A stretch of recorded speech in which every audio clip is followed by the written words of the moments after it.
Well, hello there. It is good to see you again, and welcome back to Advance Your Wealth with Homer Smith. I'm your host and moderator, Ryan Ruff. It's great to be back with you here on the show. And as always, I've got my right-hand man in Mr. Homer Smith, private wealth advisor, joining me, and we're going to be tackling another wealth management-related topic. That's what we do here on the show.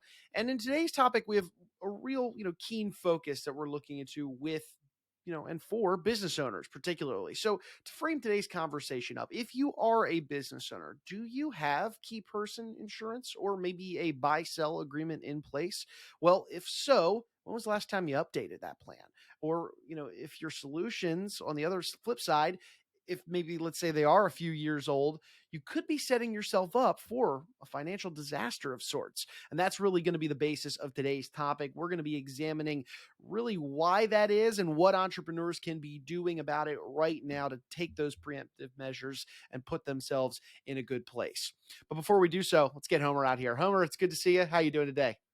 Hey, Ryan, good to see you as well. And, this is such an important topic because from what I'm seeing out there is, so many business owners are in the middle of right now, just really looking at their options for their company in the coming few years and trying to figure out what they need to do. And, what we're known for really more than anything else is helping successful families and business owners confidently navigate all of life's complex transitions. And those transitions can be anything from, as a business owner, just moving from being the owner operator to just owner and taking a step back from the day-to-day operations, or maybe you're at the point of considering that transition where you're going to shift the business to the management team or the next generation, or even consider an outside sale. And these transitions can also be, as a family, how are we going to transition our wealth to the next generation or the causes we care about in a way that's positive and impactful? And our goal really is to be a leader for our clients through these transitions. So this topic today of business continuity, as it really weaves through all of those different life transitions. So I'm excited to really talk and dive into this one today. Absolutely, Homer. And boy, are there just so many variables and challenges that exist in today's landscape for a business owner. I mean, just take a look at the last few years that we've all been experiencing. Just that's a case study and a lesson in and of itself. But today we're focusing really on these two steps, that business owners can be taking to avoid those major financial hardships that can accompany some of those challenges. And that's a type of an insurance policy as well as a business continuity agreement. Why don't you set the scene for us here today, Homer? These are really important considerations. Unexpected events and developments can oftentimes just really come out of nowhere and really shake the foundations that we stand on. And it doesn't take a global health crisis to jeopardize the success of a business. So we really think entrepreneurs need to be including this discussion as a part of, with key person insurance, with buy-sell agreements, just really as part of their overall business planning.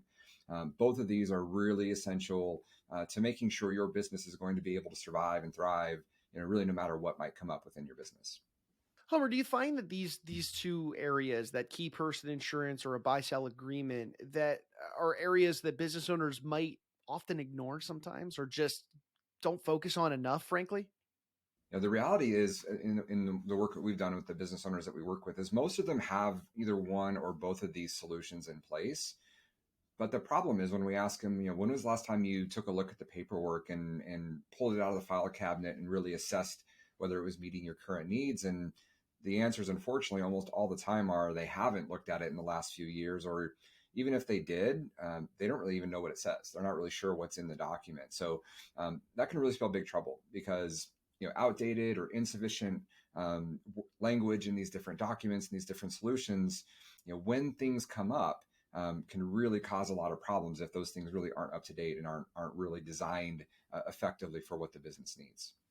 Sure enough. So Homer, let's take a look at the real, the good side of these things, the big benefits or the advantages, if you will. What are those advantages of the buy-sell agreement or a key person insurance policy? Yeah, I mean, if we start with key person life insurance, there's going to be times that due to death, key people in the company are lost.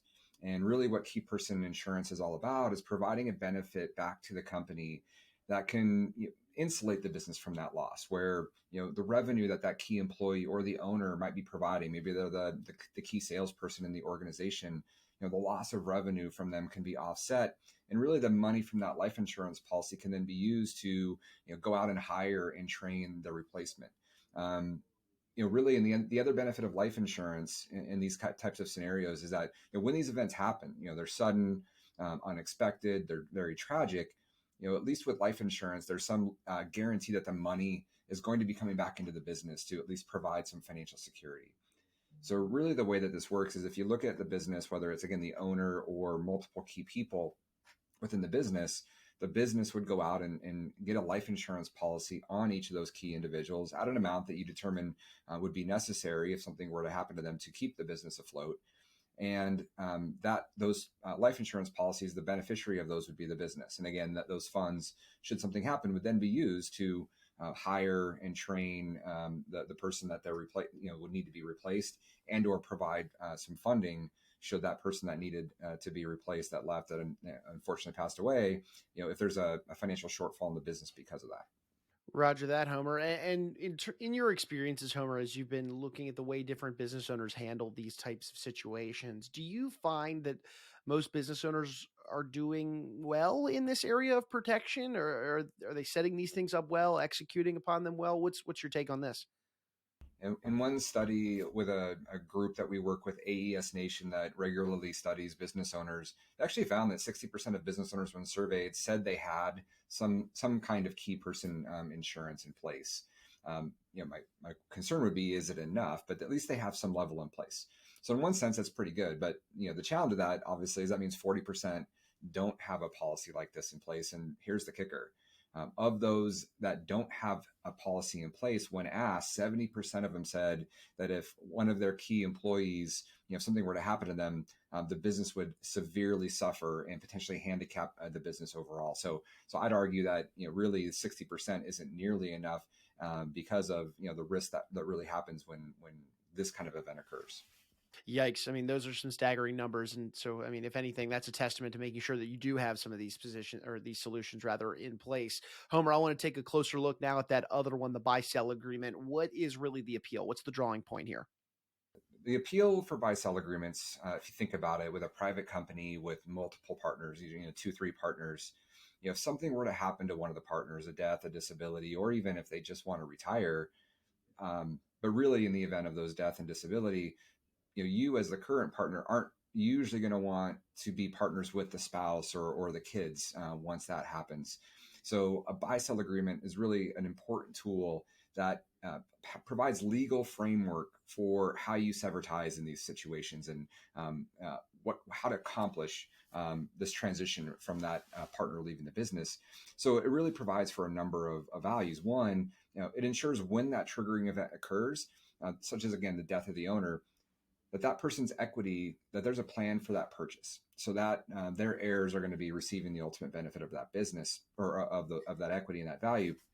And then oftentimes, if done well, buy-sell agreements are accompanied by a funding mechanism, usually life insurance. So something maybe similar to a key person policy, but specifically for the purchase of the business, so that when that other partner passes away, life insurance benefits come in for the other owner to afford to be able to buy out the remaining heirs of that owner, in a large lump sum way that's not going to hinder the profitability of the business.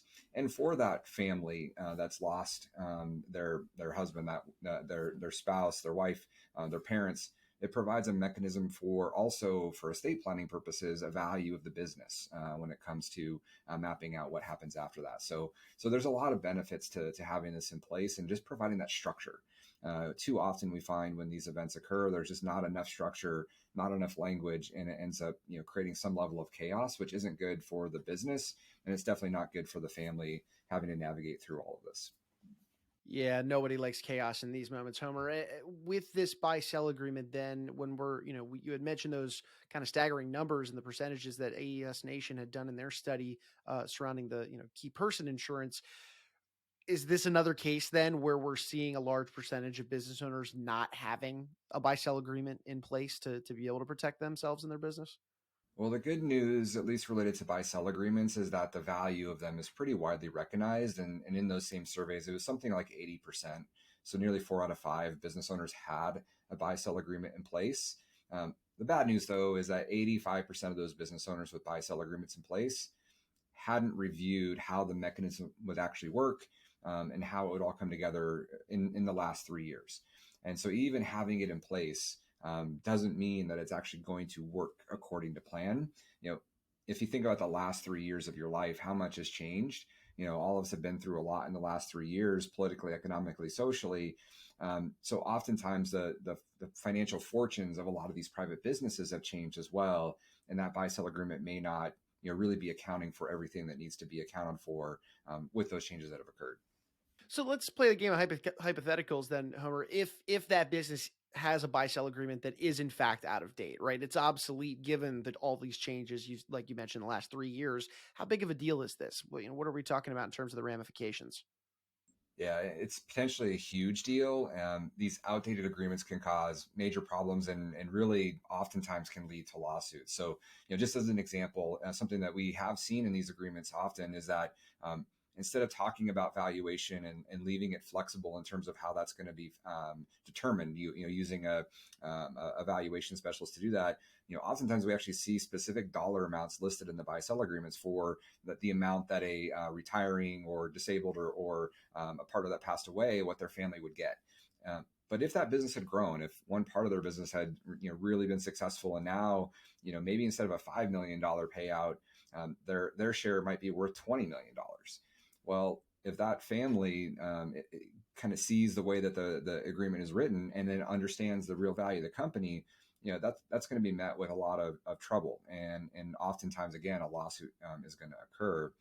And so, another issue that we see in these, and the problem with all these, is that oftentimes these agreements have too much what we call boilerplate language in them. You go to an attorney, they put your operating agreement together, they put, they have some buy-sell language in the agreement, but it's really not designed for the specifics of that business. It's not, they really don't take into account those specific owners' business itself, but also what they want out of the business if one of these events were to happen, and what's best for the families. And so really they're not bespoke enough, they're not specific to that business. And these are the issues that come out of that. You're going to end up with lawsuits, you're going to end up with a lot of frustration and a lot of confusion if there's not really a good amount of time spent really making sure this part of the agreement is done really well. Absolutely. Homer, as we're kind of bringing our conversation to a head here, we talked about these two big ideals, right? That key person insurance policy, and then of course the buy sell agreement. The nice thing is when you've got these tools in your toolkit that you can be able to utilize, but the flip side is you got to remain, ensure that they remain up to date and relevant given, the times that your business is experiencing and the changes and ebbs and flows that happen along the way. But Homer, as we kind of bottom line things for our audience here today, do you have any final thoughts, just any advice even for those business owners out there to help them really just make sure they're staying on top of these so that they can leverage really the benefits that come along with these two strategies? Yeah, for buy-sell agreements and things like key person insurance, in general, we recommend that these types of agreements and structures be reviewed, at least every year to maybe 2 years at the most, and especially if any major changes occur in the business, either financially, positively, or negatively, these types of things need to be reviewed.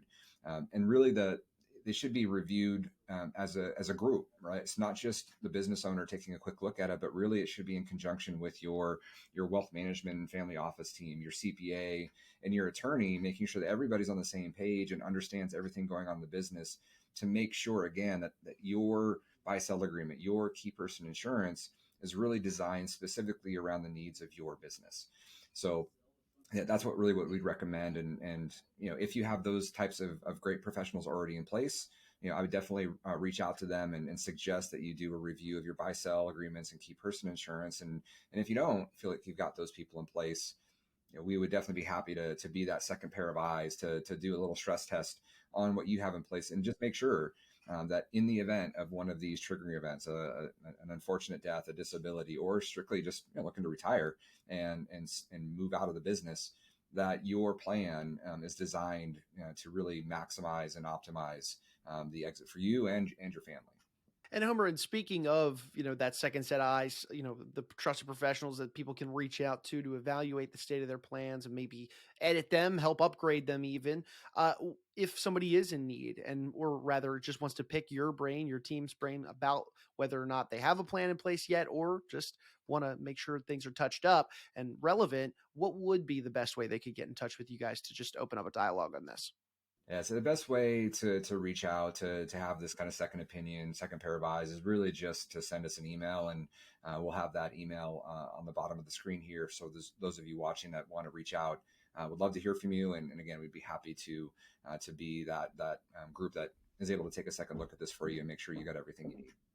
Fantastic. Well, Homer, look, I really appreciate you carving some time out of your day to jump on, talk to us about these two strategies in the lives of business owners. I know these are conversations that you're having a lot with your clients and a lot with the business owners that you speak with on a regular basis. So appreciate some of your insight today, and I will see you on the next one, my friend.